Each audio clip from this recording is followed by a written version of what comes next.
나가세요! 제발 좀 나가세요! 내 아들이 날 밀쳐냈습니다. 사돈들이 보는 앞에서요. 제 몸이 비틀거렸고 발이 벽에 부딪혔어요. 도윤이는 멈추지 않았습니다. 현관문을 열고 저를 복도로 밀어냈어요. 그리고 제가 새벽부터 만든 반찬통을 발치에 던졌습니다. 뚜껑이 바닥에 굴러갔어요. 쾅! 문이 닫혔습니다. 문 안쪽에서 아들 목소리가 들렸어요. 장인어른, 정말 죄송합니다. 어머니는 앞으로 이런 자리에 안 모시겠습니다. 저는 복도 바닥에 주저앉았습니다. 30년을 혼자 키운 아들이었어요. 시장에서 반찬 팔아 대학 보내고 대기업 취직시켰습니다. 그런데 그 아들이 며느리 앞에서 날 쫓아냈어요. 시장 반찬 가게 하는 엄마가 부끄럽다고요. 그날 저는 결심했습니다. 다시는 이 아들한테 기대지 않겠다고요. 하지만 3년 후 그 아들이 다시 찾아왔습니다. 그 3년 동안 대체 무슨 일이 있었던 걸까요? 오늘의 사연 시작합니다. 무료로 하실 수 있는 구독 버튼과 좋아요를 눌러주시면 매일 감동적인 사연으로 찾아오겠습니다. 새벽 4시 시장 골목에는 아직 어둠이 가득했습니다. 차가운 공기가 뺨을 스치고 멀리서 들려오는 트럭 소리가 하루를 깨웠죠.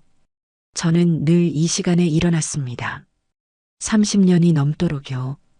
고무장갑을 끼고 반찬통을 닦으며 오늘도 어제와 같은 하루가 시작되는구나 싶었어요.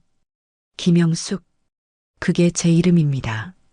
시장 사람들은 저를 반찬 할매라고 부르죠. 처음엔 그 말이 좀 서운했습니다. 이름도 있는데 왜 할매냐 그랬거든요. 하지만 이제는 괜찮아요. 그 말 속에 정이 담겨 있다는 걸 알게 됐으니까요. 제 가게는 시장 한복판, 그리 크지 않은 좌판입니다. 겉보기엔 평범하죠. 하지만 단골 손님들은 알아요. 여기 반찬이 왜 맛있는지. 새벽같이 일어나 장을 보고 하나하나 손으로 다듬고 정성껏 간을 맞춘 음식이라는 걸요. 그날도 그랬습니다. 시금치를 다듬으며 물기를 털어내는데 옆 가게 순자 언니가 지나가다 한마디 던졌어요. 영수가 손주 보려면 아직 멀었어? 며느리가 언제 배 불러오려나? 순자 언니는 늘 이런 식이었습니다. 장난처럼 던지는 말이지만 가끔은 마음 한구석이 욱신했어요. 저도 손주 얼굴 보고 싶죠. 하지만 그건 젊은 사람들 뜻이니까요. 곧 보겠죠, 뭐. 저는 웃으며 대답했습니다. 사실 아들 도윤이는 결혼한 지 2년이 넘었어요. 며느리 세연이는 좋은 집안 딸이었습니다. 처음 만났을 때부터 느꼈죠. 이 아이는 우리 집과는 다른 세상에서 자란 사람이구나. 내일도 예쁘게 받고 옷도 깔끔하고 말투도 부드러웠어요.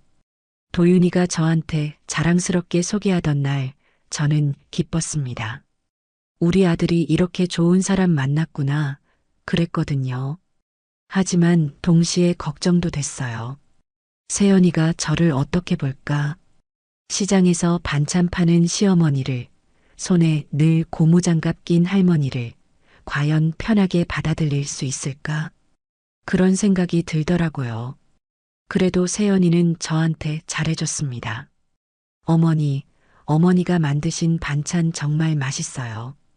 도윤 오빠가 어머니 음식 이야기만 하면 눈이 반짝이거든요. 그렇게 말할 때면 저는 마음이 놓였어요. 아, 이 며느리는 괜찮은 사람이구나. 우리 아들 잘 챙겨주겠구나. 그렇게 믿었습니다. 도윤이는 어릴 적부터 제 반찬을 좋아했어요. 학교 다닐 때도 도시락 싸주면 친구들이 부러워했죠. 오늘 반찬 뭐야? 아이들이 몰려들어 구경하곤 했습니다. 도윤이는 그럴 때마다 자랑스러워했어요. 우리 엄마가 만든 거야. 시장에서 제일 맛있는 반찬집이라고요. 그 말 한마디에 저는 힘이 났습니다. 남편이 일찍 세상을 떠나고 혼자 아들을 키운다는 게 쉽지 않았어요. 새벽부터 밤까지 일하고 손은 거칠어지고 허리는 아프고 그래도 포기할 수 없었습니다. 도윤이 때문이었죠. 이 아이만큼은 제대로 키워야 한다는 생각 하나로 버텼어요. 그리고 도윤이는 잘 자라줬습니다. 대학도 나오고 대기업에 취직하고 이제는 부장까지 됐어요. 정장 입고 출근하는 모습 보면 가슴이 뿌듯했습니다. 내가 이 아이를 여기까지 키웠구나. 그런 생각이 들더라고요. 그런데 요즘은 조금 달라진 것 같았어요. 도윤이가 저를 대하는 태도가요. 예전처럼 편하게 집에 오지 않았습니다. 전화도 뜸해졌고요. 가끔 세연이랑 같이 오면 어딘지 모르게 어색했어요. 세연이는 여전히 공손했지만 도윤이는 제 말에 대답이 짧아졌습니다. 엄마 바빠서 그래. 일이 많아. 그렇게 말하곤 했죠. 저는 이해하려고 했어요. 젊은 사람들은 다 바쁘니까. 회사 일도 많고 부부끼리 시간도 필요하고 그러려니 했습니다. 그러던 어느 날이었어요. 세연이한테서 전화가 왔습니다. 어머니, 이번 추석에 저희 집에서 같이 보내면 어떨까요? 저희 부모님도 오시거든요. 어머니 손맛으로 우리 추석을 특별하게 해주시면 정말 좋을 것 같아요. 그 말을 들었을 때 제 가슴이 두근거렸습니다. 아, 며느리가 날 필요로 하는구나. 내 음식을 원하는구나. 그런 생각이 들었어요. 사실 요즘 도윤이가 좀 멀어진 것 같아서 서운했거든요. 그런데 세연이가 이렇게 먼저 연락을 해주니 마음이 따뜻해졌습니다. 그럼 세연아, 내가 맛있는 거 많이 해줄게. 사돈 어른들도 좋아하실 만한 걸로 준비할게. 저는 기쁜 마음으로 대답했어요. 전화를 끊고 나니 벌써부터 무얼 해줄까 생각이 들더라고요. 전도 부치고 나물도 무치고 갈비찜도 하고 송편도 빚고 머릿속으로 상을 차렸습니다. 사돈 어른들 앞에서 우리 도윤이 부부가 창피하지 않게 제대로 된 추석상을 차려줘야겠다고 생각했어요. 그날 밤 저는 잠이 잘 오지 않았습니다. 오랜만에 느껴보는 설렘이었어요. 누군가 제 손맛을 기다린다는 것, 제가 필요하다는 것. 그게 이렇게 기쁜 일인지 몰랐습니다. 시장에서 30년을 일했지만 가족이 제 음식을 기다려준다는 건 또 다른 의미였어요. 다음 날부터 저는 추석 준비를 시작했습니다. 장을 보러 다니며 재료를 골랐어요. 도윤이가 좋아하는 고등어도 샀고 세연이가 예전에 맛있다고 했던 버섯도 샀습니다. 사돈 어른들은 어떤 걸 좋아하실까? 나이 드신 분들이니 간을 조금 약하게 해야 하나? 이것저것 생각하며 준비했어요. 시장 사람들도 알아차렸습니다. 영숙이 언니 요즘 장 엄청 보시네. 무슨 일 있어요? 옆 가게 아주머니가 물었어요. 추석에 며느리네 집에서 같이 보내기로 했어요. 사돈 어른들도 오신대요. 저는 자랑스럽게 말했습니다. 아주머니가 웃으며 말했죠. 그거 좋겠네요. 며느리가 시어머니 음식 솜씨 자랑하고 싶은가 봐요. 그 말에 저는 더 힘이 났습니다. 맞아요. 우리 며느리가 날 믿어주는 거예요. 제 손맛을 자랑하고 싶어 하는 거예요. 그렇게 생각하니 가슴이 벅찼습니다. 추석이 가까워질수록 저는 더 바빠졌어요. 새벽부터 일어나 장을 보고 가게 일 끝나면 집에서 밑반찬을 준비했습니다. 손은 더 거칠어졌지만 마음은 가벼웠어요. 도윤이 부부가 제 음식 먹고 기뻐할 모습을 상상하면 힘든 줄 몰랐습니다. 그렇게 추석 이틀 전이 됐어요. 세연이한테서 다시 전화가 왔습니다. 어머니, 준비는 잘 되고 있으세요? 저희 부모님이 정말 기대하고 계세요. 어머니 음식 드시고 싶다고 하시더라고요. 세연이의 목소리는 여전히 공손했습니다. 그럼 잘 되고 있지. 걱정 마. 내가 다 준비해 놓을게. 저는 자신 있게 대답했어요. 전화를 끊고 나서 저는 다시 한번 메뉴를 점검했습니다. 빠뜨린 게 없나? 더 준비할 건 없나? 꼼꼼히 확인했어요. 이번 추석은 특별해야 했으니까요.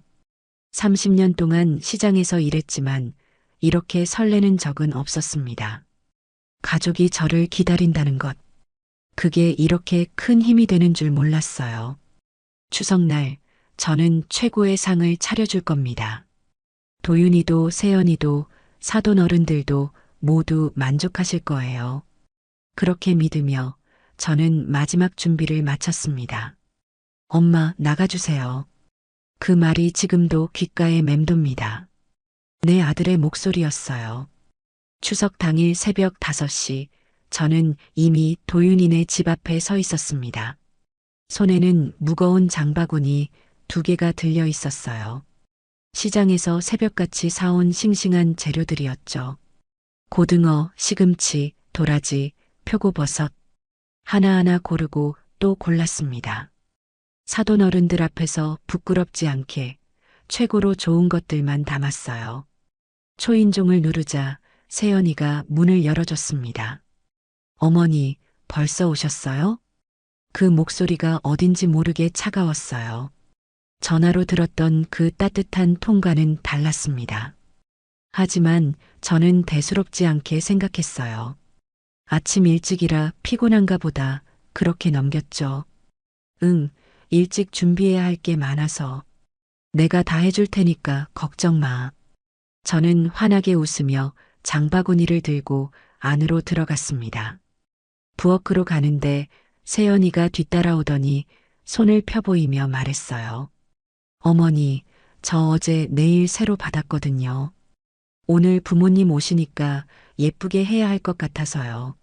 손에 물 묻히면 안 될 것 같은데 어머니가 다 하셔도 될까요? 손톱은 반짝반짝 빛났습니다. 금빛 장식까지 붙어 있었어요. 그 순간 가슴이 철렁 내려앉았습니다. 내일 추석 음식 준비하는데? 제가 어이없어서 물었어요. 세연이는 태연하게 대답했습니다.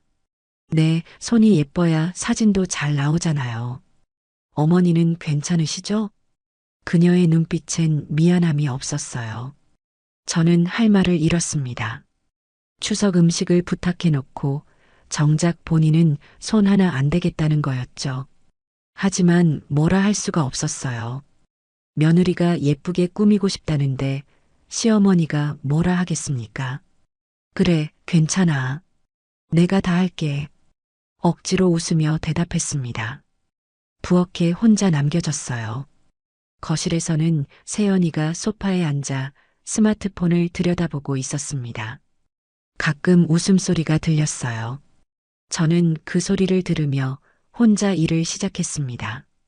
고등어를 손질하고 시금치를 데치고 도라지를 무쳤어요. 손은 쉴 새 없이 움직였습니다. 땀이 이마를 타고 흘러내렸죠. 부엌 창문 너머로 햇살이 들어왔지만 제 마음은 왠지 답답했습니다. 오전이 지나고 오후가 됐어요. 드디어 음식이 거의 완성됐습니다. 전도 노릇노릇하게 부쳤고 나물도 예쁘게 담았고 갈비찜도 윤기나게 완성했어요. 손은 뜨거운 기름에 데이고 허리는 끊어질 듯 아팠지만 그래도 뿌듯했습니다. 이제 사돈 어른들이 오시면 되겠구나. 그렇게 생각하며 마지막으로 상을 정리하는데 초인종이 울렸어요. 사돈 어른들이 오신 거였습니다. 도윤이가 현관으로 나가 맞이했고 저는 서둘러 앞치마를 벗으며 나갔어요. 제대로 된 첫 인사를 드려야 했으니까요. 안녕하세요, 사돈 어른. 어서 오세요. 저는 공손하게 인사를 했습니다. 사돈, 그러니까 세연이 아버지 박태식 씨가 저를 위아래로 훑어보더니 말했어요. 아, 네. 고생 많으셨겠습니다. 그 말투가 묘했습니다. 인사치레처럼 들렸지만 어딘가 비꼬는 느낌이 있었어요. 그의 아내 세연이 어머니는 저를 보더니 코를 살짝 찡그렸습니다. 음식 냄새가 많이 나네요. 환기는 시키셨어요? 그녀가 세연이에게 말했습니다. 세연이는 웃으며 대답했죠. 지금 창문 열게요, 엄마. 저는 그 자리에 서서 어떻게 해야 할지 몰랐어요. 손에 밴 마늘 냄새가 갑자기 부끄러워졌습니다. 거실로 들어가 자리에 앉았습니다. 상은 이미 차려져 있었어요. 제가 정성껏 만든 음식들이 가득했죠. 사돈 어른은 상을 보더니 말했습니다. 오, 음식이 많네요. 직접 다 하셨어요? 저는 고개를 끄덕였습니다. 네, 제가 시장에서 반찬 가게를 30년째 하고 있으니 손맛은 자신 있습니다. 자랑스럽게 말하는 순간 사돈 부인이 사돈 어른을 쳐다봤어요. 여보, 저 집이 시장에서 반찬 장사하는 거 알고 있었잖아요. 그녀의 목소리에 실망이 배어 있었습니다. 사돈 어른의 얼굴이 굳었어요. 아, 그래요. 알고는 있었죠. 그 말투가 차갑게 식어 있었습니다. 도윤이가 갑자기 땀을 흘리기 시작했어요. 장인어른과 장모님 눈치를 보며 말을 더듬었습니다. 저 장인어른, 어머니가 정성껏 준비하신 거니까 맛은 정말 좋습니다. 그 모습이 초라해 보였어요. 제 아들이 저 때문에 쩔쩔매고 있었습니다. 사돈 부인이 끼어들었어요. 요즘은 다들 위생이 중요하다고 하던데 시장 음식은 좀 그렇지 않나요? 세연아, 너희는 평소에 어디서 음식 시켜 먹니? 세연이가 대답했습니다. 저희는 보통 백화점 케이터링 이용해요. 깔끔하고 좋더라고요. 그 말에 저는 숨이 막혔습니다. 제가 만든 음식이 더럽다는 건가요? 시장 음식이 문제가 있다는 건가요? 도윤이가 옆에서 말했어요. 엄마, 그냥 계세요. 그 목소리가 차가웠습니다. 엄마를 감싸는 게 아니라 조용히 하라는 뜻이었어요. 사돈 어른이 음식을 조금 먹어보더니 말했습니다. 맛은 괜찮네요. 근데 간이 좀 센 것 같은데요? 요즘 건강 생각하면 싱겁게 먹어야 하는데 말이죠. 저는 귀를 의심했습니다. 간을 몇 번이나 맞춰봤는데 센 것 같다니요? 사돈 부인도 한마디 거들었어요. 그러게요. 시장에서 파는 음식이 원래 간이 세죠. 손님들 입맛에 맞춰야 하니까. 우리 같은 사람들은 좀 부담스러울 수 있어요. 그녀의 말투는 정중했지만 그 안에 담긴 무시가 날카로웠습니다. 저는 참았어요. 참으려고 했습니다. 하지만 사돈 어른이 세연이에게 말하는 소리가 들렸습니다. 세연아, 다음부터는 그냥 케이터링 시켜. 다들 이렇게 고생할 필요 없잖아. 돈 들더라도 품위 있게 하는 게 낫지. 그 말에 도윤이가 고개를 끄덕였어요. 그게 나을 것 같아요, 장인어른. 그 순간 제 심장이 멎는 것 같았습니다. 내 아들이 제 편을 들어주지 않았어요. 아니, 오히려 사돈 편에 서서 저를 부정했습니다. 세연이가 웃으며 말했어요. 어머니도 이해하실 거예요. 요즘 시대가 그렇잖아요. 이해하라고요? 뭘 이해하라는 겁니까? 저는 더 이상 참을 수가 없었어요. 제가 정성껏 만든 음식인데 이게 뭐가 문제입니까? 시장 음식이라고 더러워요? 제 손맛이 형편없어요? 목소리가 떨렸습니다. 사돈 어른이 인상을 찌푸렸어요. 아니, 그런 뜻이 아니라 요즘 시대엔 방식이 다르다는 거죠. 너무 예민하게 받아들이시는 거 아닙니까? 도윤이가 일어섰습니다. 엄마, 그만하세요. 장인어른, 장모님께 죄송합니다. 그리고 저를 보며 말했어요. 엄마, 오늘은 그냥 나가주세요. 이러시면 저 체면이 없잖아요. 그 말이 제 가슴을 찔렀습니다. 저는 믿을 수가 없었습니다. 도윤이의 눈빛이 차갑게 식어 있었어요. 엄마가 여기 계시면 분위기가 불편해져요. 제발 부탁이니까 나가주세요. 그 목소리엔 애원이 아니라 명령이 담겨 있었습니다. 사돈 부인이 세연이에게 속삭였어요. 역시 집안 배경이 중요한 거야. 아무리 아들이 대기업 다녀도 시어머니가 시장 장사하시면 우리 체면이 어떻게 되니? 그 목소리는 작았지만 제 귀에는 또렷하게 들렸습니다. 도윤이가 일어서며 말했어요. 엄마, 일어나세요. 목소리가 떨리고 있었습니다. 화가 난 건지 당황한 건지 알 수 없었어요. 제가 뭘 잘못했어요? 정성껏 만든 음식인데. 저는 떨리는 목소리로 물었습니다. 도윤이가 장인어른을 힐끗 쳐다보더니 다시 저를 봤어요. 엄마, 제발 부탁이에요. 나가주세요. 장인어른, 장모님 앞에서 이러시면 저 정말 곤란해요. 그의 목소리엔 애원이 섞여 있었습니다.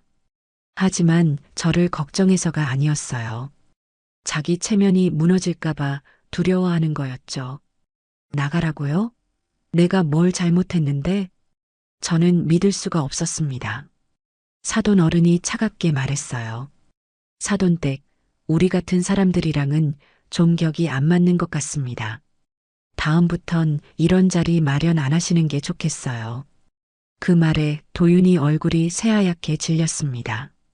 장인어른 죄송합니다. 제가 처리하겠습니다. 그리고 저를 보며 말했어요. 엄마 가세요. 제발 가세요. 목소리가 높아졌습니다. 저는 천천히 일어섰어요. 온몸이 떨렸습니다. 그래, 나갈게. 내 아들이 원한다면. 목소리가 잠겼습니다. 부엌으로 가려는데 도윤이가 제 팔을 잡더니 문 쪽으로 밀었어요. 빨리 나가세요. 왜 이러세요?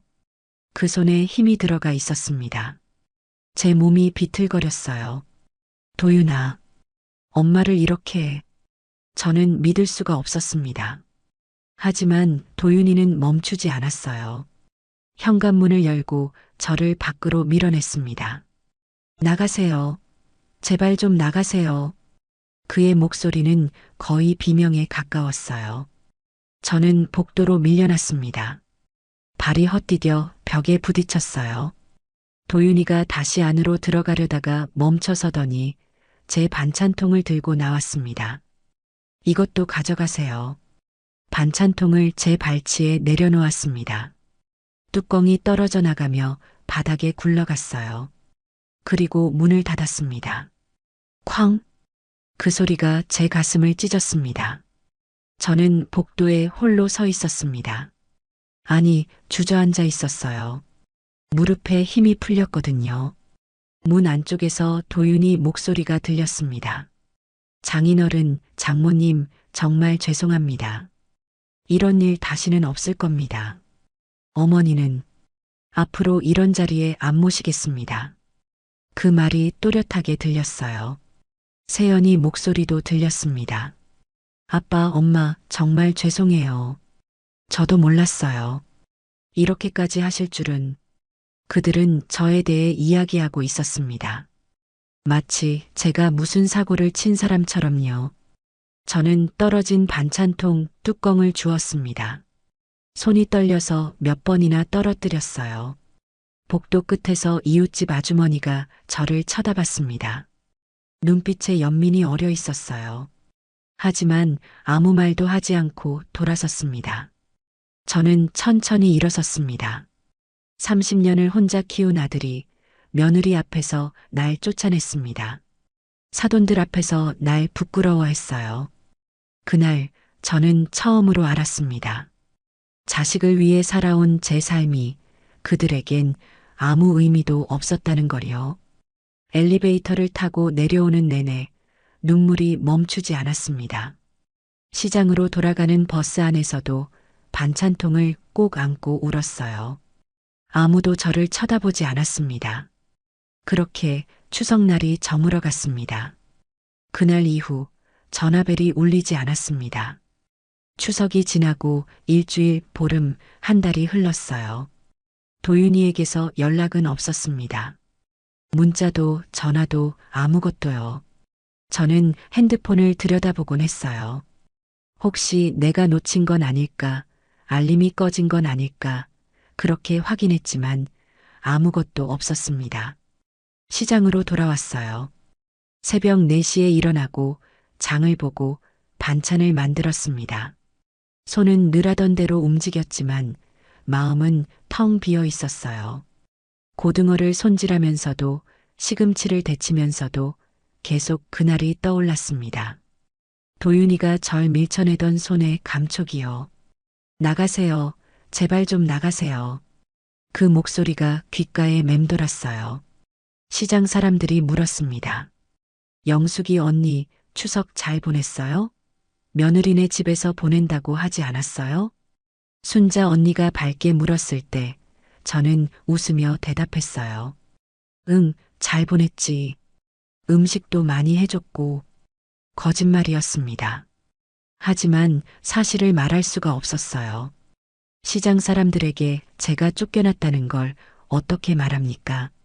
그들 앞에서까지 초라해지고 싶지 않았습니다. 밤이 되면 혼자였어요. 좁은 방에 누워 천장을 바라봤습니다.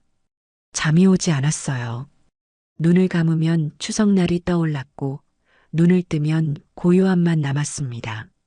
핸드폰을 들고 도윤이에게 전화를 걸까 생각했어요. 하지만 번호를 누르다가 멈췄습니다. 뭐라고 말하죠? 엄마가 보고 싶다고? 미안하다고? 저는 아무 잘못도 하지 않았어요. 그런데도 제가 먼저 연락해야 한다는 생각이 들었습니다. 그게 더 서러웠어요. 자식이라는 게 그런 거구나 싶었습니다. 아무리 상처를 줘도 결국 엄마는 용서하고 먼저 손을 내밀어야 하는 거구나. 하지만 저는 전화를 걸지 않았어요.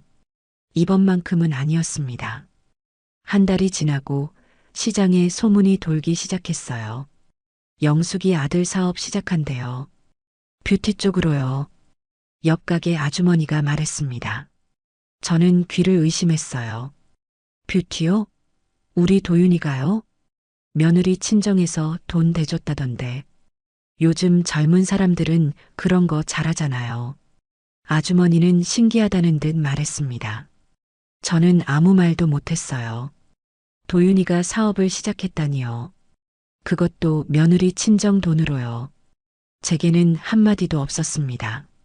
며칠 후 우연히 봤어요. 시장 끝자락 카페에서 도윤이와 세연이가 앉아 있었습니다. 노트북을 펴놓고 뭔가 열심히 이야기하고 있었어요. 세연이는 화사하게 웃고 있었고 도윤이도 밝은 표정이었습니다. 저는 멀리서 지켜봤어요. 그들은 행복해 보였습니다. 엄마 없이도 잘 지내고 있었어요. 아니, 어쩌면 엄마가 없어서 더 편한 걸지도 몰랐습니다. 가슴이 아팠어요. 하지만 그곳으로 걸어가지 않았습니다.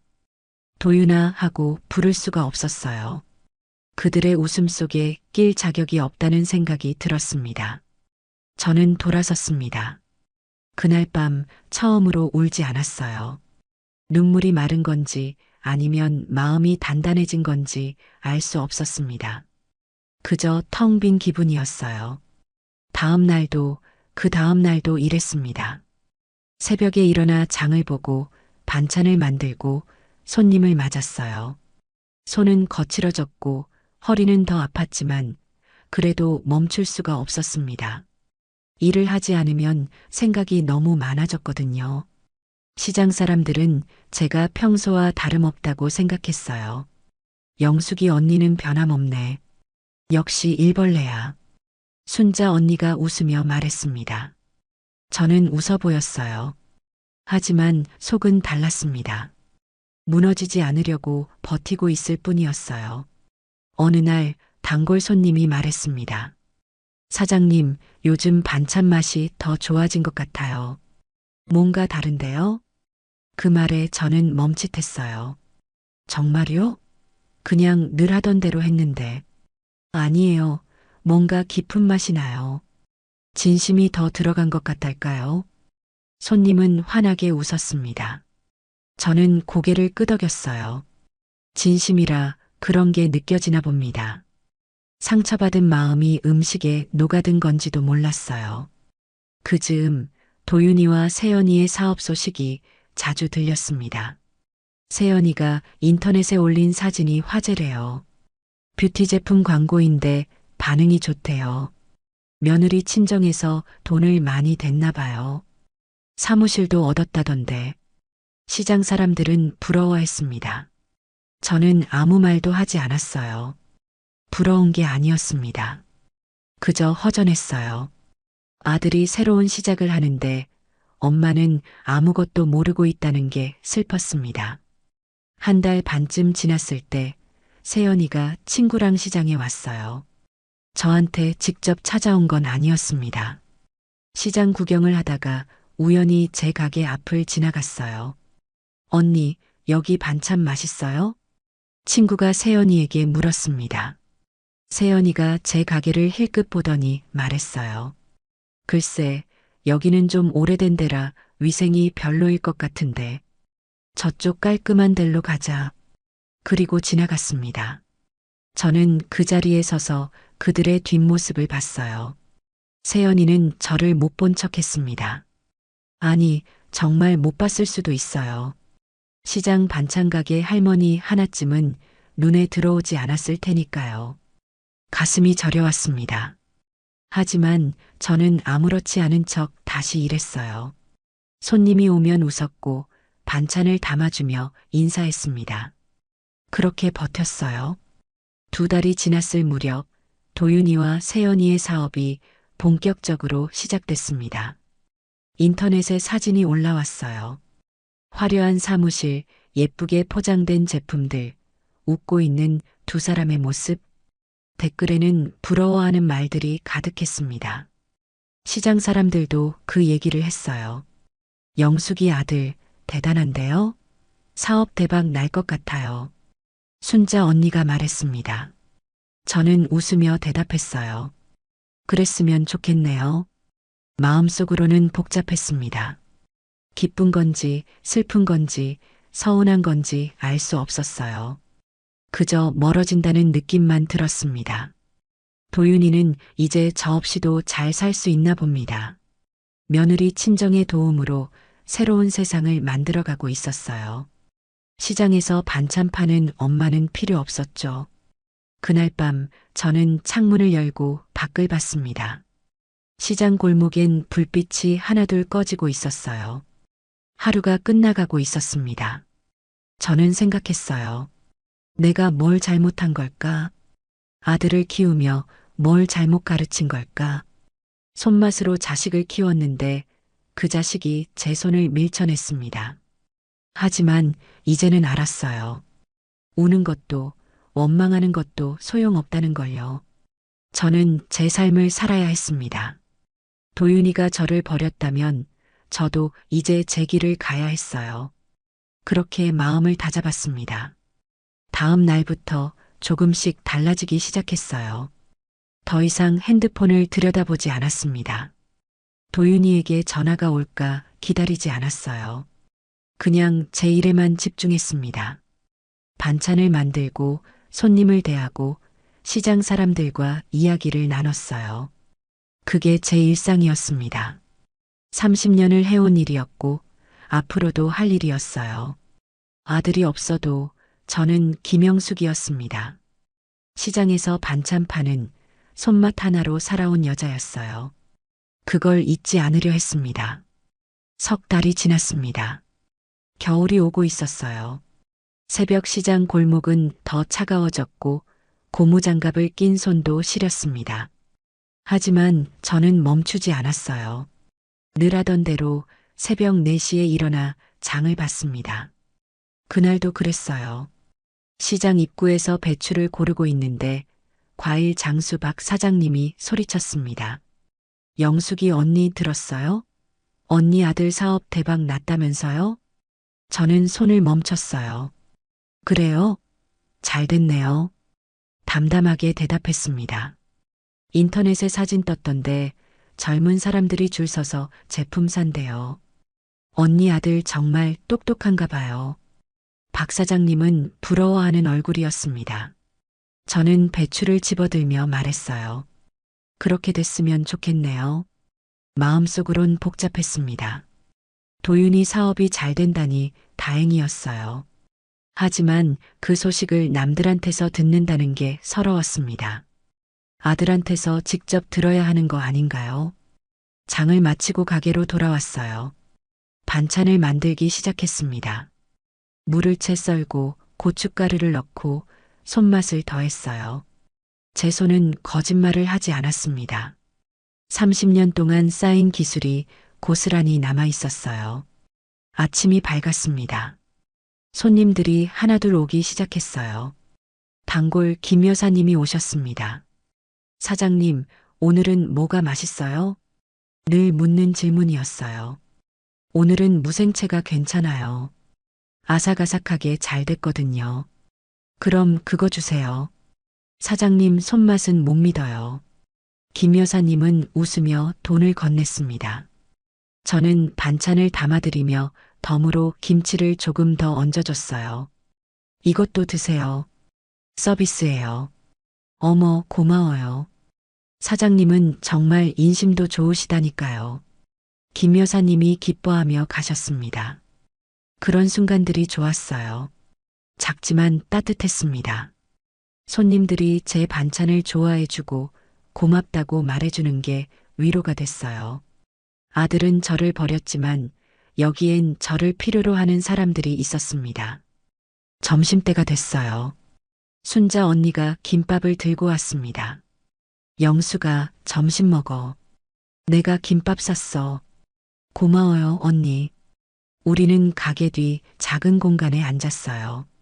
김밥을 나눠 먹으며 이야기를 나눴습니다. 요즘 어때? 아들한테 연락은 받았어? 순자 언니가 조심스럽게 물었습니다. 아니요. 바쁜가 봐요. 저는 태연한 척했어요. 그래도 한 번쯤은 연락해야 하는 거 아니야? 아무리 바빠도 엄마한텐 전화 한 통 할 수 있잖아. 순자 언니의 목소리에 안타까움이 묻어났습니다. 괜찮아요. 젊은 사람들은 다 그래요. 저는 웃으며 김밥을 한 입 베어 물었습니다. 하지만 목이 메었어요. 잘 넘어가지 않았습니다. 오후가 되자 손님이 줄었어요. 저는 가게 정리를 하며 생각에 잠겼습니다. 도윤이는 지금 뭘 하고 있을까? 사업이 잘 된다는데 행복할까? 며느리랑은 사이가 좋을까?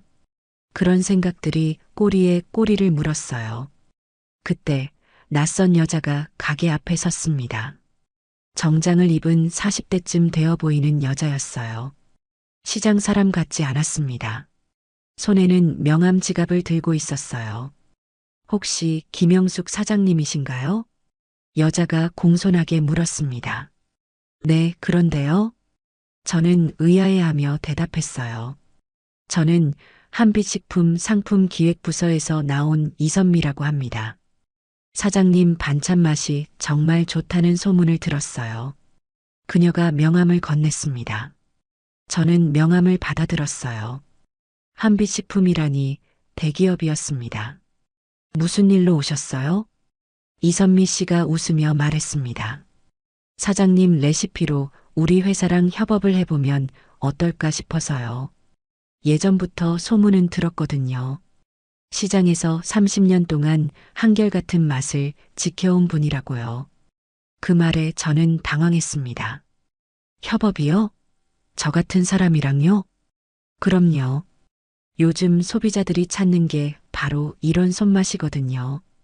공장에서 찍어낸 맛이 아니라 진짜 정성이 들어간 음식이요. 이선미 씨의 눈빛이 진지했습니다. 저는 고개를 저었어요. 감사하지만 저는 그냥 여기서 장사하는 게 편해요. 대기업이랑 일한다는 건 부담스러워요. 예전에도 이런 제안이 몇 번 있었습니다. 하지만 늘 거절했어요. 제 방식을 바꾸고 싶지 않았거든요. 시장에서 손님들한테 직접 팔고 얼굴 보며 이야기 나누는 게 좋았습니다. 이선미 씨가 말했어요. 사장님 방식을 바꾸자는 게 아니에요. 사장님 레시피를 더 많은 사람들한테 알리자는 거예요. 사장님이 만든 맛 그대로 전국 사람들이 먹을 수 있게요. 그 말에 저는 멈칫했습니다. 전국 사람들이요? 네. 백화점에도 들어가고 마트에도 깔리고요. 엄마 반찬 이렇게요. 이선미 씨가 환하게 웃었습니다. 저는 망설였어요. 예전 같았으면 바로 거절했을 겁니다. 하지만 지금은 달랐어요. 아들이 저를 버렸고 제 삶은 제가 책임져야 했습니다. 이대로 시장에서만 늙어갈 건가 하는 생각이 들었어요. 생각해 볼게요. 제가 말했습니다. 이선미 씨가 고개를 끄덕였어요. 천천히 생각해 보세요. 제 연락처 명함에 있으니까 언제든 연락 주세요. 그리고 가게를 나갔습니다. 저는 명함을 들여다봤어요. 이선미, 한빛식품 상품 기획팀장. 깔끔한 글씨가 적혀 있었습니다. 손이 떨렸어요. 이게 기회일까요? 아니면 또 다른 실수일까요? 저는 알 수가 없었습니다. 그날 밤 잠이 오지 않았어요. 명함을 계속 들여다봤습니다. 한빛식품이라 제 이름으로 반찬이 전국에 팔린다니 상상이 되지 않았어요. 하지만 동시에 두려웠습니다. 제가 할 수 있을까요? 시장에서만 살아온 사람이 대기업이랑 일을 할 수 있을까요? 그런데 한편으론 생각했어요. 도윤이도 새로운 일을 시작했잖아요. 며느리 친정 도움을 받아서요. 그런데 왜 저는 안 됩니까? 저도 제 힘으로 뭔가를 해볼 수 있지 않을까요? 창밖을 봤습니다. 시장 골목은 고요했어요. 가로등 불빛만 외롭게 켜져 있었습니다. 저는 마음을 정하지 못한 채 그냥 명함을 서랍에 넣었어요. 아직은 아니었습니다. 조금 더 생각해 봐야 했어요. 그날 이후 며칠이 지났습니다. 시장에서 또 도윤이 이야기가 들렸어요. 영숙이 아들 텔레비전에도 나온대요. 인터뷰하는 거 봤어요. 과일 장수 박 사장님이 신기해하며 말했습니다. 저는 아무 말도 하지 않았어요. 텔레비전에까지 나온다니 도윤이가 정말 성공하고 있었습니다. 하지만 저한텐 여전히 연락이 없었어요. 그날 저녁 저는 서랍을 열었습니다. 이선미 씨의 명함을 꺼내 들었어요. 한참을 들여다봤습니다. 그리고 핸드폰을 들었습니다. 손가락이 떨렸어요. 번호를 눌렀습니다. 여보세요? 이선미 씨의 목소리가 들렸습니다. 저는 숨을 깊이 들이마셨어요. 저 김영숙입니다. 그 협업 이야기 한번 자세히 들어보고 싶어요. 그 말이 입 밖으로 나왔습니다. 이선미 씨가 밝게 대답했어요. 정말요? 좋아요, 사장님. 내일 다시 뵐까요? 네, 그럴게요. 전화를 끊었습니다. 가슴이 두근거렸어요. 이게 맞는 선택일까요? 저는 알 수 없었습니다. 하지만 한 가지는 확실했어요. 이제 저도 제 길을 가야 한다는 것이요. 도윤이가 저 없이 살아간다면 저도 도윤이 없이 살 수 있어야 했습니다. 그렇게 생각하니 마음이 조금 편해졌어요. 계약서에 도장을 찍는 순간 손이 떨렸습니다. 한빛식품 사무실은 밝고 깨끗했어요. 커다란 창문 너머로 도시 풍경이 보였습니다. 저는 평생 시장 좁은 가게에서 살았는데 이런 곳에 앉아 있다는 게 믿기지 않았어요. 이선미 씨가 환하게 웃으며 말했습니다. 사장님, 축하드려요. 이제 시작이에요. 고맙습니다. 저는 떨리는 목소리로 대답했어요. 계약서를 보니 엄마 반찬이라는 이름이 적혀 있었습니다. 제 가게가 상품명이 된다니 신기했어요. 동시에 책임감도 느껴졌습니다. 다음 주부터 공장에 나오셔서 레시피를 알려주시면 돼요. 사장님 손맛 그대로 재현할 거예요. 이선미 씨가 설명했습니다. 저는 고개를 끄덕였어요.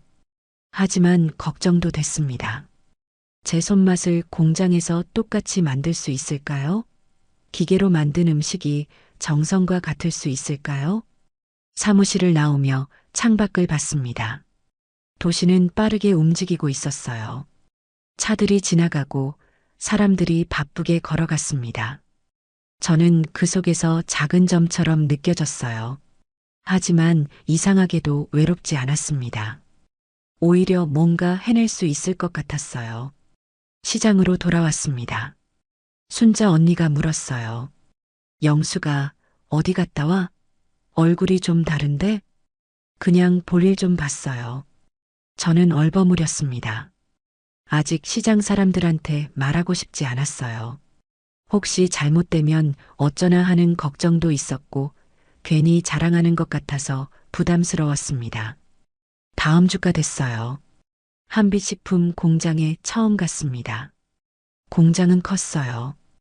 커다란 기계들이 돌아가고 하얀 가운을 입은 사람들이 분주하게 움직였습니다. 이선미 씨가 저를 안내했어요. 여기서 사장님 레시피대로 만들 거예요. 직접 보여주시면 우리가 배울게요. 저는 긴장했습니다. 작업실로 들어가니 재료들이 준비되어 있었어요. 무, 고춧가루, 마늘, 생강. 익숙한 것들이었습니다.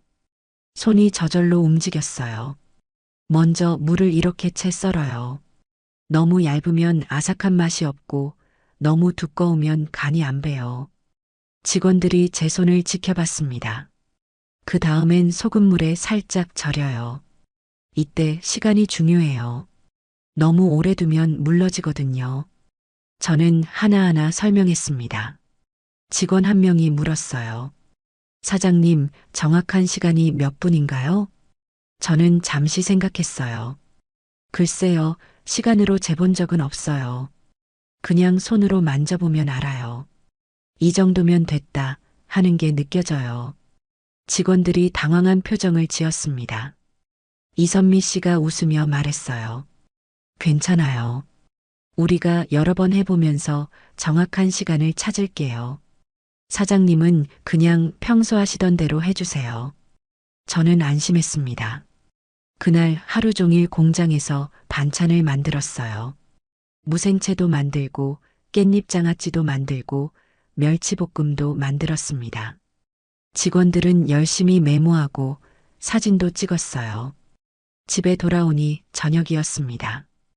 허리가 아팠지만 마음은 뿌듯했어요. 뭔가 새로운 일을 시작했다는 게 신기했습니다. 그날 밤 핸드폰을 봤어요. 도윤이한테서 연락은 여전히 없었습니다. 몇 달이 지났는데도요. 저는 핸드폰을 내려놓았어요. 이제는 기다리지 않기로 했습니다. 일주일 후 샘플 제품이 나왔습니다. 이선미 씨가 시장으로 직접 가져왔어요. 사장님, 맛 좀 봐주세요. 사장님 맛이랑 똑같은지요. 저는 떨리는 마음으로 뚜껑을 열었습니다. 무생채를 한 젓가락 집어 입에 넣었어요. 아삭한 식감이 느껴졌고 새콤달콤한 맛이 퍼졌습니다. 눈물이 날 뻔했어요. 제 맛이었습니다.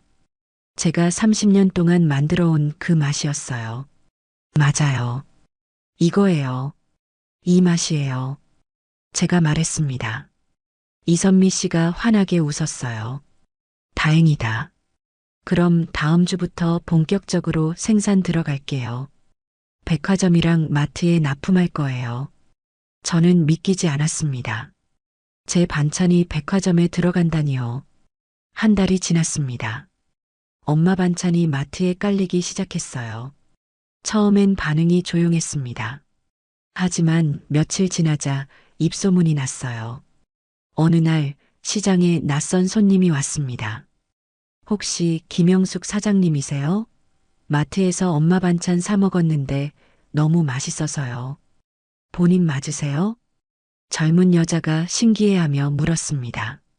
네, 맞아요. 저는 쑥스럽게 대답했어요. 대박이에요. 요즘 인터넷에서 난리예요. 진짜 할머니 손맛 같다고요. 여자는 사진까지 찍어갔습니다. 그날 이후 시장 분위기가 달라졌어요. 영숙이 언니 텔레비전 나온 거 맞아요? 마트에서 언니 이름 봤다니까요. 과일 장수 박 사장님이 물었습니다. 그냥 협업 좀 했어요. 저는 겸손하게 말했습니다. 하지만 속으론 뿌듯했어요. 제가 해냈다는 게 믿기지 않았습니다. 순자 언니가 제 손을 잡았어요. 영수가 대단해. 진짜 대단해. 그녀의 눈에 눈물이 맺혀 있었습니다. 저도 울컥했어요. 시장 사람들이 제 일을 인정해 주니까 더 기뻤습니다. 그 즈음 도윤이 소식도 들렸습니다. 며느리 친정에서 돈을 더 댔다고 했어요. 사무실도 더 크게 얻고 직원도 뽑았대요. 인터넷에는 화려한 사진들이 올라왔습니다. 시장 사람들이 말했어요. 영숙이 아들도 잘 되고 영숙이도 잘 되고 집안이 다 잘 되네요. 저는 씁쓸하게 웃었습니다. 도윤이와 저는 같은 시기에 새로운 일을 시작했어요. 하지만 서로 그 사실을 몰랐습니다. 연락을 하지 않았으니까요. 저는 가끔 생각했어요. 도윤이가 알면 뭐라고 할까요?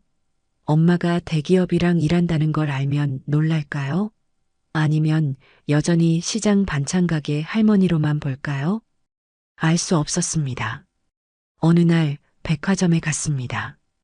이선미 씨가 제품 진열 상태를 보자고 해서요. 백화점 식품 코너에 엄마 반찬이 놓여 있었습니다. 예쁜 포장에 제 사진까지 붙어 있었어요. 신기했습니다. 옆에서 주부 2명이 이야기하는 소리가 들렸어요. 이거 먹어봤어? 진짜 맛있더라. 시장 할머니가 직접 만든 거래. 그래, 나도 사볼까? 그들은 제 반찬을 집어들었습니다. 저는 몰래 웃었어요. 마음이 따뜻해졌습니다. 백화점을 나오는데 커다란 전광판이 보였습니다. 거기엔 광고가 나오고 있었어요. 화장품 광고였습니다. 그런데 그 제품이 낯익었어요. 도윤이네 제품이었습니다. 전광판 속에서 세연이가 웃고 있었어요. 화려한 배경, 반짝이는 조명, 세련된 음악, 모든 게 완벽해 보였습니다. 저는 그 자리에 멈춰 섰어요. 우리 아들이 저렇게 컸구나 싶었습니다. 엄마 없이도 저렇게 자라고 있구나. 가슴이 복잡했어요. 기쁘면서도 슬펐습니다. 자랑스러우면서도 외로웠어요. 광고가 끝나고 다른 광고가 나왔습니다. 저는 천천히 걸음을 옮겼어요. 집으로 돌아가는 버스 안에서 생각했습니다. 도윤이는 도윤이 세상을 만들어가고 있었어요. 화려하고 빠른 세상이었습니다. 그리고 저는 제 세상을 만들어가고 있었어요. 조용하지만 단단한 세상이었습니다. 우리는 이제 다른 길을 걷고 있었습니다. 언젠가 다시 만날까요? 아니면 이대로 멀어질까요? 저는 알 수 없었습니다. 하지만 한 가지는 확실했어요. 저는 이제 혼자서도 살아갈 수 있다는 것이요. 도윤이 없이도 며느리 없이도 저는 김영숙이었습니다. 시장에서 30년을 일했고 이제는 전국 사람들이 제 손맛을 먹고 있었어요. 그게 자랑스러웠습니다. 버스가 시장 앞에 섰습니다. 저는 내려서 골목으로 걸어갔어요. 익숙한 풍경이었습니다. 하지만 예전과는 달랐어요. 이젠 이 골목이 제 전부가 아니었습니다. 더 넓은 세상이 열려 있었어요. 가게 앞에 섰습니다. 간판은 낡았지만 저는 그게 좋았어요. 오랜 세월의 흔적이 묻어 있었으니까요. 문을 열고 들어가며 생각했습니다. 내일은 또 어떤 손님이 올까요? 제 반찬을 사러 온 사람들을 만나면 뭐라고 말해줄까요? 기대가 됐습니다. 저는 이제 새로운 삶을 살고 있었어요. 그리고 그게 나쁘지 않았습니다. 엄마가 텔레비전에 나왔어요? 그 말을 들었을 때 심장이 쿵 내려앉았습니다. 3개월 전 지역 방송국에서 인터뷰 요청이 왔었어요. 순의 반찬이 입소문을 타면서 방송에서 관심을 가진 거였습니다. 처음엔 거절하려 했어요. 카메라 앞에 서는 게 부담스러웠거든요. 하지만 이선미 씨가 설득했습니다. 사장님, 사람들이 진짜 이야기를 듣고 싶어 해요. 시장에서 30년 일한 이야기, 손맛 지킨 이야기요. 그래서 촬영을 했어요. 새벽 시장 풍경부터 찍었습니다. 제가 장을 보고 반찬을 만들고 손님들을 대하는 모습을 담았어요. 인터뷰도 했습니다. 사장님, 30년 동안 한결같은 맛을 지키신 비결이 뭔가요? 리포터가 물었습니다. 저는 잠시 생각했어요. 그리고 대답했습니다. 비결이랄 것도 없어요. 그냥 정성이죠. 먹는 사람 생각하면서 만들면 맛이 달라져요. 내 가족이 먹는다 생각하고 만들어요. 그 말이 방송에 나갔습니다. 방송 나간 다음 날 시장이 난리였어요. 영숙이 언니 텔레비전 봤어요. 대박이던데요? 과일 장수 박 사장님이 흥분해서 말했습니다. 순자 언니도 달려왔어요. 영수가 왜 말 안 했어? 나도 텔레비전 나오고 싶었는데.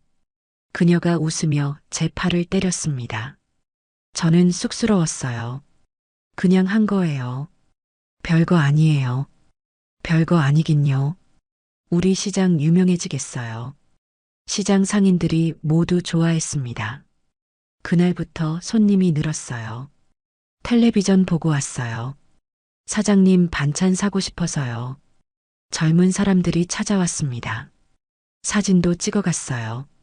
가게 앞에 줄이 섰습니다. 저는 정신없이 일했어요. 아침부터 저녁까지 쉴 틈이 없었습니다. 하지만 힘들지 않았어요.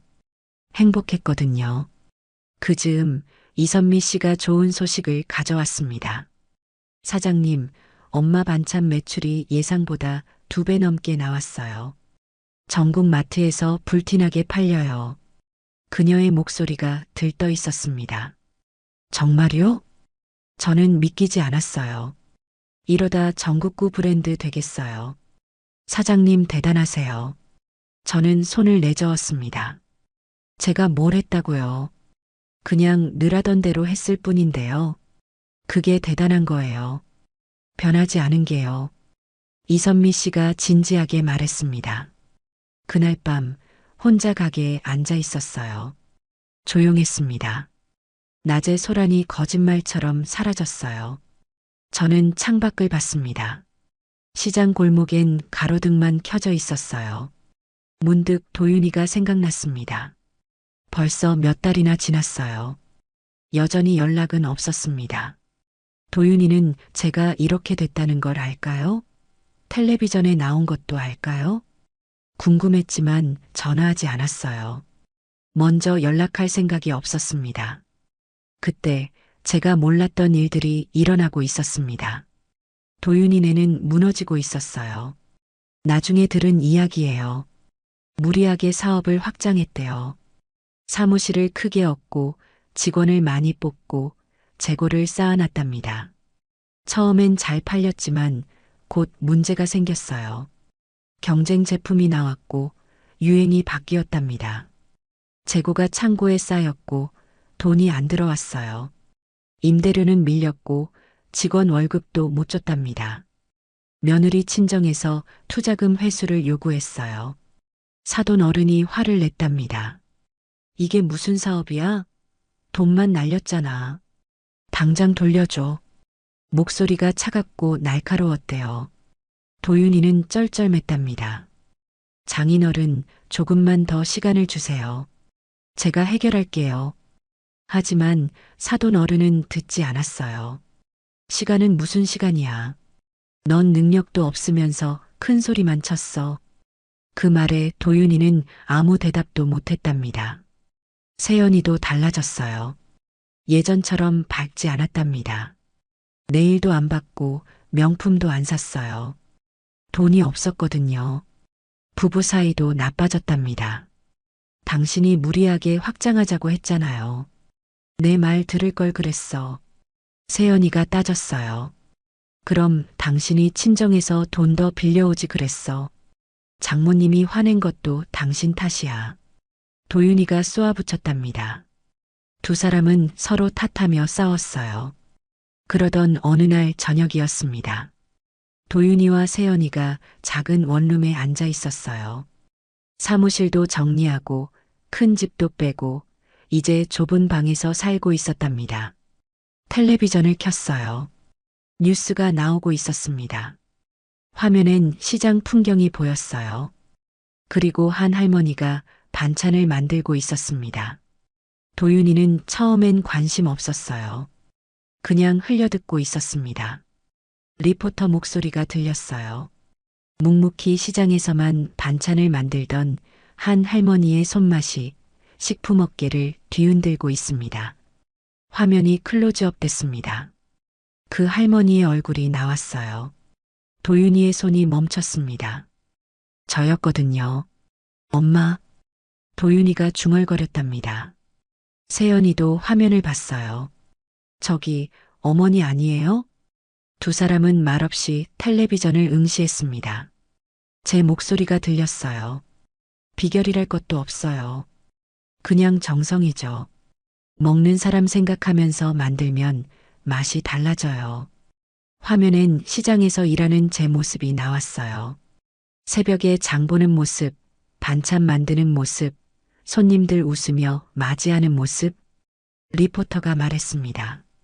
김영숙 사장님의 순회 반찬은 현재 전국 유통망을 통해 판매되고 있으며 매출은 계속 상승 중입니다. 화면엔 마트 진열대가 나왔어요. 순회 반찬이 가득했습니다. 도윤이는 멍하니 화면을 봤답니다. 입이 벌어져 있었어요. 믿을 수가 없었던 거죠. 엄마가 대기업이랑 일을 한다고요? 전국에 제품을 판다고요? 텔레비전에 나올 정도로 유명해졌다고요? 세연이도 충격받은 표정이었어요. 어머니가 이렇게 됐다는 거예요? 우리는 몰랐잖아요. 그녀의 목소리가 떨렸습니다. 뉴스가 끝났습니다. 두 사람은 한동안 아무 말도 하지 못했어요. 텔레비전만 멍하니 쳐다봤답니다. 그때 세연이가 말했어요. 우리가 어머니한테 한 게 뭐예요? 추석날 쫓아냈잖아요. 그 뒤로 연락도 안 했고요. 목소리에 후회가 묻어났습니다. 도윤이는 고개를 숙였어요. 얼굴을 손으로 감쌌답니다. 부끄러웠던 거죠. 자기들은 성공한 줄 알았는데 무너졌어요.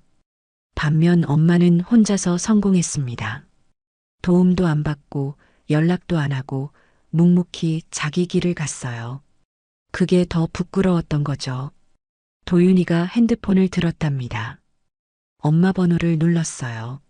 하지만 통화 버튼을 누르지 못했습니다. 손이 떨렸거든요. 뭐라고 말하죠? 미안하다고? 엄마 잘 됐다고 축하한다고? 그런 말할 자격이 있나요? 도윤이는 핸드폰을 내려놓았습니다. 세연이가 물었어요. 전화 안 해요? 할 수가 없어. 얼굴을 볼 수가 없어. 도윤이의 목소리가 떨렸습니다. 그날 밤 두 사람은 잠을 이루지 못했답니다. 텔레비전 속 엄마 얼굴이 계속 떠올랐거든요. 환하게 웃으며 손님 맞이하는 모습, 정성껏 반찬 만드는 모습, 그 모습이 가슴을 찔렀어요. 자기들은 화려한 걸 쫓아다니며 엄마를 부끄러워했는데 정작 진짜 대단한 건 엄마였던 거죠. 그 사실이 뼈저리게 느껴졌습니다. 며칠 후 세연이 친정에서 전화가 왔다고 해요. 사돈댁이 텔레비전 나온 거 봤니? 대단하던데? 사돈 부인의 목소리였습니다. 네, 봤어요. 세연이가 작게 대답했어요. 그런 능력이 있는 줄 알았으면 진작 잘해드릴 걸 그랬네. 너희 사업은 어떻게 됐니? 차갑게 물었습니다. 잘 안 돼요, 엄마. 그럴 줄 알았어. 돈은 언제 갚을 거니? 전화가 끊어졌습니다. 세연이는 핸드폰을 꼭 쥐었어요. 눈물이 났습니다. 도윤이가 옆에 앉았어요. 두 사람은 말없이 있었습니다. 좁은 방 안 쌓인 짐들, 밀린 청구서들, 모든 게 초라했어요. 그날 저는 그런 사실을 전혀 몰랐습니다. 시장에서 손님들 맞이하며 웃고 있었어요. 행복했습니다. 제 인생에서 가장 행복한 시기였던 것 같아요. 도윤이 없이도 저는 잘 살고 있었습니다. 아니, 어쩌면 도윤이 없어서 더 잘 살고 있었는지도 몰라요. 그게 슬픈 일인지 다행인 일인지 저는 알 수 없었습니다. 다만 한 가지는 확실했어요. 저는 더 이상 누구한테 기대지 않아도 됐습니다. 제 이름으로, 제 힘으로 살아갈 수 있었어요. 그게 자랑스러웠습니다. 엄마, 도와주세요. 그 목소리를 들었을 때 손이 멈췄습니다. 새벽 5시 시장에서 물을 다듬고 있었어요. 찬바람이 불었고 손은 시렸습니다. 뒤에서 누군가 절 불렀어요. 돌아봤습니다. 도윤이가 서 있었어요. 옆엔 세연이도 있었습니다. 두 사람의 모습이 초라했어요. 도윤이는 구겨진 잠바를 입고 있었고 세연이는 화장기 없는 얼굴에 낡은 패딩을 걸치고 있었습니다. 예전의 화려함은 어디에도 없었어요. 저는 아무 말도 하지 않았습니다. 그냥 물을 계속 다듬었어요. 엄마, 저예요. 도윤이요. 도윤이가 다가오며 말했습니다. 알아. 눈먼 것도 아니고 차갑게 대답했습니다. 도윤이가 움찔했어요. 세연이가 고개를 숙이며 말했습니다. 어머니, 죄송해요. 저희가 정말 잘못했어요. 저는 손을 멈추지 않았어요. 뭐를 잘못했는데? 제가 물었습니다. 추석날 어머니를 쫓아낸 거요. 그 뒤로 연락도 안 한 거요. 저희가 정말 잘못했어요. 세연이의 목소리가 떨렸습니다. 저는 칼을 내려놓고 두 사람을 똑바로 봤어요. 지금 와서 뭐하러 왔니? 도윤이가 입을 열었습니다. 엄마, 저희 사업이 망했어요. 빚만 남았고 세연이 친정에서도 등 돌렸어요. 갈 데가 없어요. 그래서 저는 담담하게 물었습니다. 도와주세요. 제발 한 번만 기회를 주세요. 저희가 다시 시작할 수 있게요. 도윤이가 고개를 숙였습니다. 저는 웃음이 나왔어요. 말로는 누구나 다시 시작할 수 있지. 하지만 너희는 나를 부끄러워했잖아. 사돈들 앞에서 날 쫓아냈잖아. 그건 제가 잘못했어요. 정말 미안해요, 엄마. 도윤이의 목소리에 눈물이 섞였습니다. 저는 팔짱을 꼈어요. 미안하다는 말은 쉽지. 근데 진심인지 어떻게 알아? 세연이가 말했습니다. 뭐든 할게요. 시키는 대로 다 할게요. 제발 기회를 주세요. 그녀의 눈에서 눈물이 흘러내렸습니다. 저는 한참을 두 사람을 쳐다봤어요. 그리고 말했습니다. 좋아. 기회를 줄게. 대신 조건이 있어. 뭐든지요, 엄마. 도윤이가 급하게 대답했습니다. 말로만 하지 말고 몸으로 보여봐. 내가 어떻게 살아왔는지, 이 시장이 뭔지 직접 겪어봐. 어떻게 하면 돼요? 일하는 거자. 여기서, 내 밑에서. 저는 차갑게 말했습니다. 두 사람이 서로를 쳐다봤어요. 네, 하겠습니다. 도윤이가 고개를 끄덕였습니다. 그날부터 테스트가 시작됐습니다. 다음 날 새벽 4시 도윤이와 세연이가 시장에 나타났어요. 눈이 퀭한 게 잠을 제대로 못 잔 것 같았습니다. 왔니? 저는 담담하게 물었습니다. 네, 어머니. 두 사람이 대답했어요. 그럼 이것부터 해봐.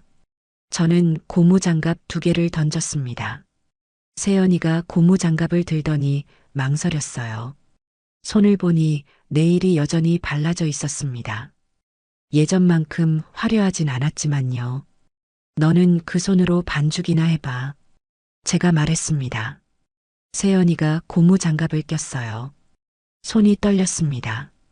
도윤이한테는 장바구니를 줬어요. 장보러 가족이 채소 가게 가서 무 10개, 배추 5포기 사와봐 깎아달라고 하지 말고 정가대로 사와. 네, 엄마. 도윤이가 장바구니를 들었습니다. 두 사람이 움직이기 시작했어요. 도윤이는 채소 가게로 갔습니다. 과일 장수 박 사장님이 도윤이를 보더니 눈이 휘둥그레졌어요. 영숙이 아들 아니야? 여기 왜 왔어? 장 보러 왔습니다. 도윤이가 어색하게 웃었습니다. 박 사장님이 저를 쳐다봤어요. 저는 고개를 끄덕였습니다. 박 사장님이 알아듣고 입을 다물었어요. 세연이는 부엌에서 반죽을 시작했습니다. 저는 옆에서 지시했어요. 밀가루 3컵, 물 1컵 반. 천천히 부으면서 섞어.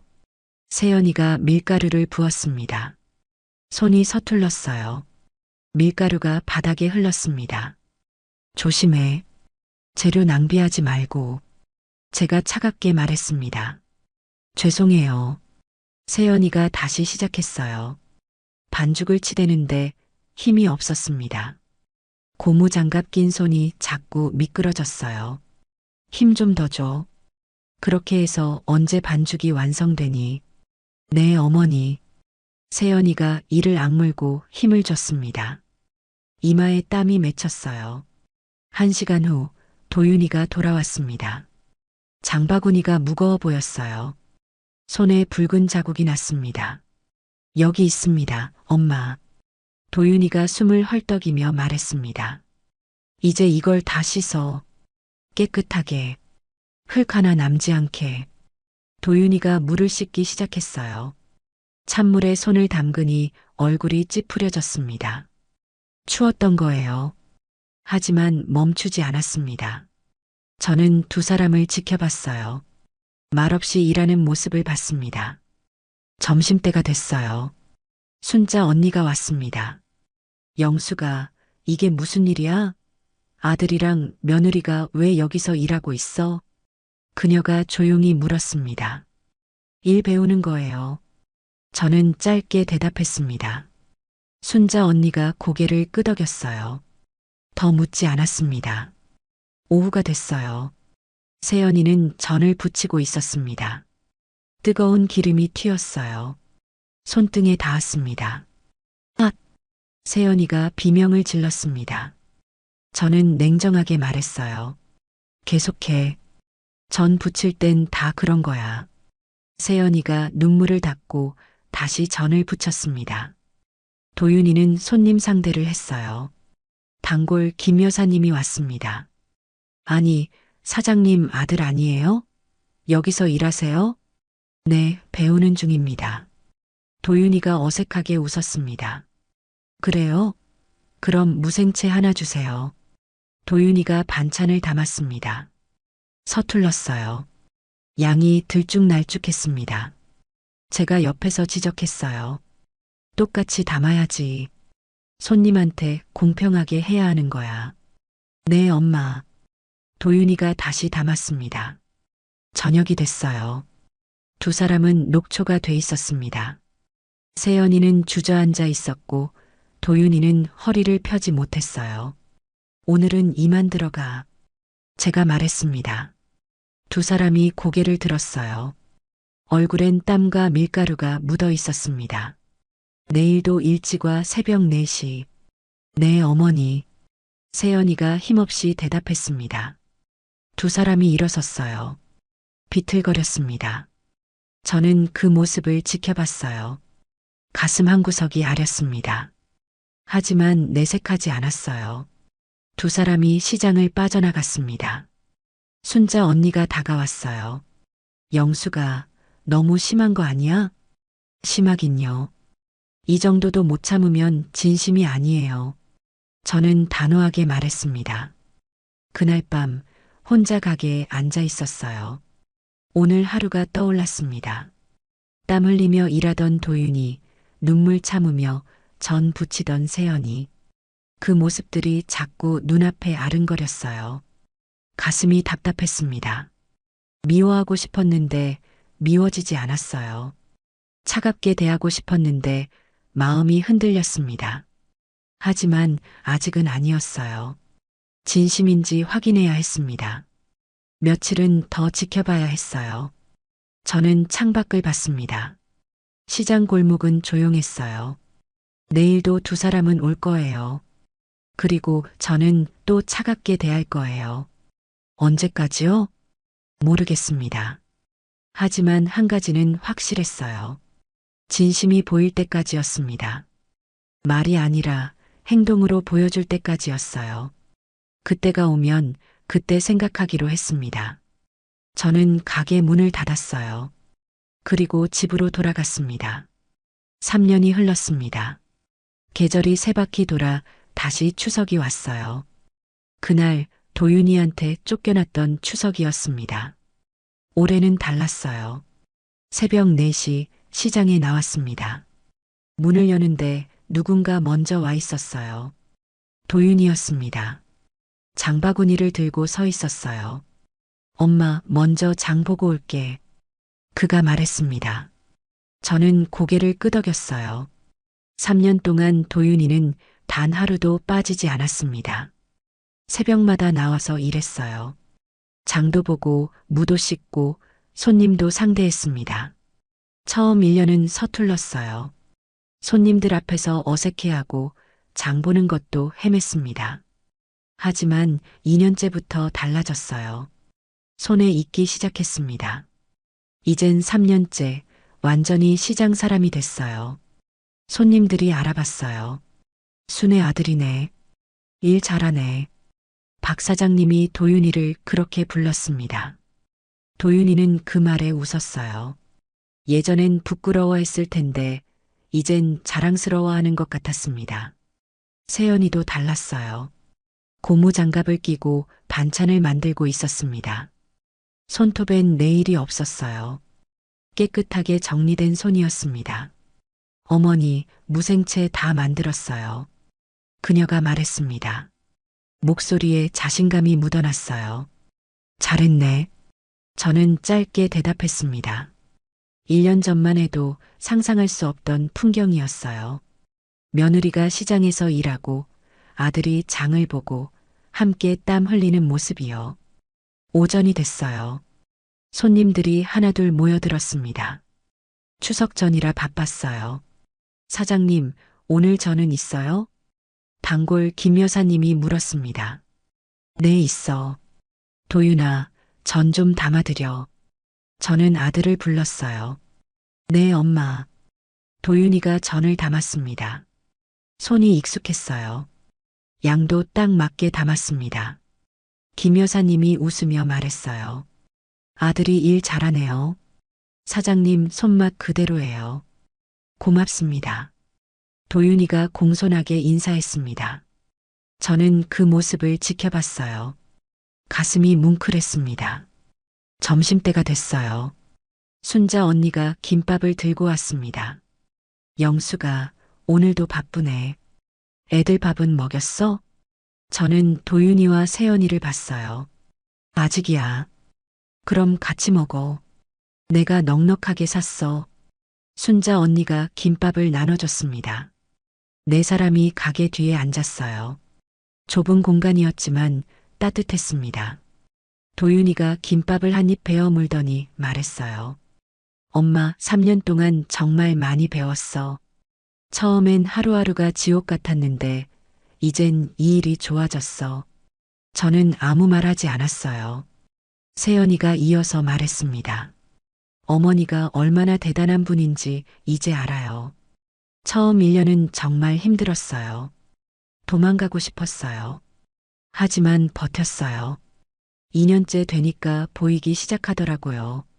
3년이 지난 지금 이 일이 얼마나 소중한지 알아요. 그녀의 눈에 진심이 보였습니다. 순자 언니가 웃으며 말했어요. 영숙이 덕분에 너희 철들었네. 좋은 일이야. 저는 김밥을 씹었습니다. 목이 메었어요. 오후가 지나고 저녁이 됐어요. 손님들이 줄어들었습니다. 저는 정리를 시작했어요. 도윤이와 세연이도 함께 정리했습니다. 말없이 움직였어요. 1년 동안 익힌 습관이었습니다. 정리가 끝났어요. 저는 두 사람을 봤습니다. 수고했다. 짧게 말했어요. 도윤이가 물었습니다. 엄마, 내일도 올까? 저는 잠시 망설였어요. 그리고 고개를 끄덕였습니다. 추석 준비해야지. 내일도 와. 네, 엄마. 도윤이가 환하게 웃었습니다. 그날 밤 혼자 생각했어요. 3년 동안 두 사람을 지켜봤습니다. 처음 6개월은 의심했어요. 진심인지 연기인지 알 수 없었습니다. 1년쯤 지나니 조금씩 보이기 시작했어요. 2년이 지나자 확신이 들었습니다. 3년이 지난 지금 더 이상 의심할 여지가 없었어요. 도윤이는 달라졌습니다. 예전처럼 체면 차리지 않았어요. 시장 사람들한테 고개 숙이며 배웠고 손님들한테 친절했습니다. 세연이도 변했어요. 첫 해엔 힘들어하며 울기도 했습니다. 2년째엔 익숙해졌어요. 3년째인 지금은 내일 대신 고무장갑을 끼고 화장보다 땀을 먼저 닦는 게 자연스러웠습니다. 시장 일이 힘들다고 투덜대지 않았어요. 그게 진심이었습니다. 추석 당일이 됐어요. 3년 전 그날과 똑같은 날이었습니다. 하지만 모든 게 달랐어요. 도윤이네 작은 원룸에서 추석을 보내기로 했습니다. 화려한 집도 사돈들도 없었어요. 그저 우리 셋뿐이었습니다. 세연이가 음식을 준비했어요. 어머니, 제가 전 부칠게요. 고무장갑을 낀 손이 익숙하게 움직였습니다. 전이 노릇노릇하게 붙여졌어요. 도윤이가 상을 차렸습니다. 엄마, 여기 앉아. 그가 자리를 권했습니다. 좁은 방이었지만 따뜻했어요. 작년 그날 넓은 거실에서 느꼈던 차가움과는 달랐습니다. 세 사람이 상을 마주했어요. 도윤이가 말했습니다. 엄마, 3년 전 추석에 정말 잘못했어. 엄마를 쫓아낸 거 평생 후회할 거야. 이 3년 동안 매일 후회했어. 저는 젓가락을 들었어요. 알아. 그날 너무 아팠어. 목소리가 떨렸습니다. 세연이가 고개를 숙였어요. 어머니, 죄송해요. 제가 철이 없었어요. 어머니가 얼마나 대단한 분인지 몰랐어요. 저는 두 사람을 봤습니다. 이제야 내 눈에 이 삶이 보이는구나. 제가 말했습니다. 도윤이가 고개를 끄덕였어요. 네, 엄마. 이제 보여. 엄마가 얼마나 대단한지, 이 일이 얼마나 소중한지. 그의 눈에 눈물이 맺혔습니다. 저도 눈물이 났어요. 3년을 참았던 눈물이었습니다. 차갑게 대하고 냉정하게 테스트하고 그렇게 버텼던 시간들이 떠올랐어요. 길고 긴 시간이었습니다. 하지만 이젠 괜찮았습니다.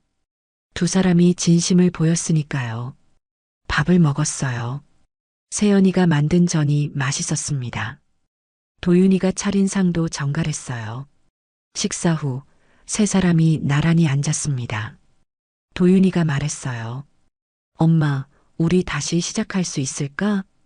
저는 고개를 끄덕였습니다. 이미 시작했잖아. 1년 전부터. 세연이가 웃었어요.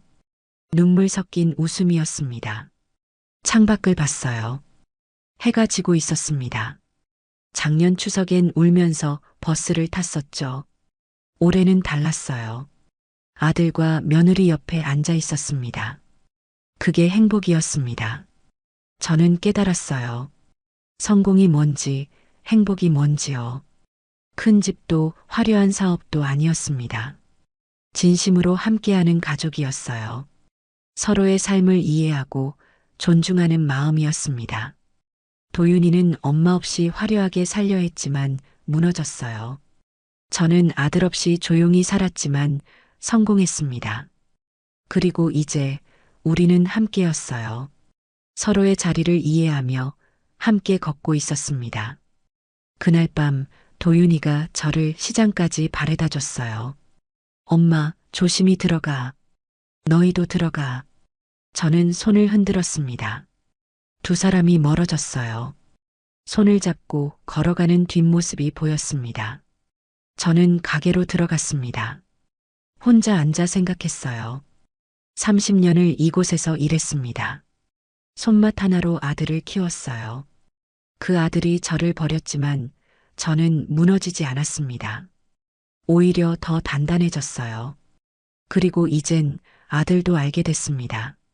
엄마가 누구인지, 이 삶이 얼마나 소중한지요. 그게 기뻤습니다.